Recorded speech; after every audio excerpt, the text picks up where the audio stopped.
এইরকম যদি আমাদের বর্গ থাকে, অর্থাৎ যে কোনো সংখ্যার শেষে যদি 5 থাকে, তাহলে সেক্ষেত্রে কিন্তু আমাদের অঙ্কের উত্তরটা খুবই সোজা হবে এবং তার একটা শর্টকাট নিয়ম আছে। প্রথমে হচ্ছে আমরা দেখব কত আছে না 95। এই 95-এর যে 5 আছে, এই 5কে আমরা বাদ দেবো। 5কে বাদ দেওয়ার পরে কী পড়ে থাকছে না আমাদের এখানে পড়ে থাকছে 9। কী পড়ে থাকছে 9। এই 9-এর সঙ্গে আমরা কি করব না 1 যোগ করব। 9-এর সঙ্গে কী যোগ করব 1 যোগ করব।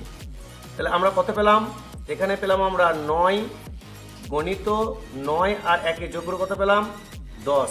তাহলে কত হলো 10 দয়ে 9 10-এ 90।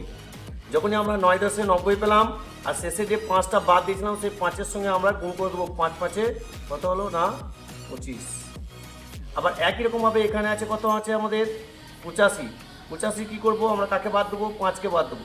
তো 5কে বাদ দিলে কী পড়ে থাকছে 8 গণিত আবার 8-এর সঙ্গে কি করব না আমরা 1 যোগ করব সমান। তাহলে কি দাঁড়ালো 8 গণিত 8 আর 1 যোগ করলে হবে 9। 9 8-এ কত হলো 72। আর একই রকমভাবে 5 থেকে বাদ দিয়েছিলাম, 5 স্কোয়ার করলে 5 5-এ কত হলো 5 5-এ 25। আবার একই রকমভাবে 7 আর 5 75। এখানে কাকে বাদ দেবো 5কে বাদ দেবো। তো 5কে বাদ দিলে কি পড়ে থাকছে 7। তারপরে গণিত একই সূত্র আমরা অ্যাপ্লাই করব।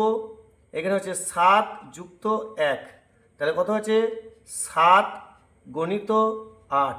তাহলে 8 7-এ 56। যে 5 ছেড়েছিলাম একই রকম 5-এর বর্গ করব। 5 5-এ 25। তাহলে এখানে 65, 55 এবং 45-এর উত্তর কী হবে যে কোনো একটি অবশ্যই কমেন্টে জানাও।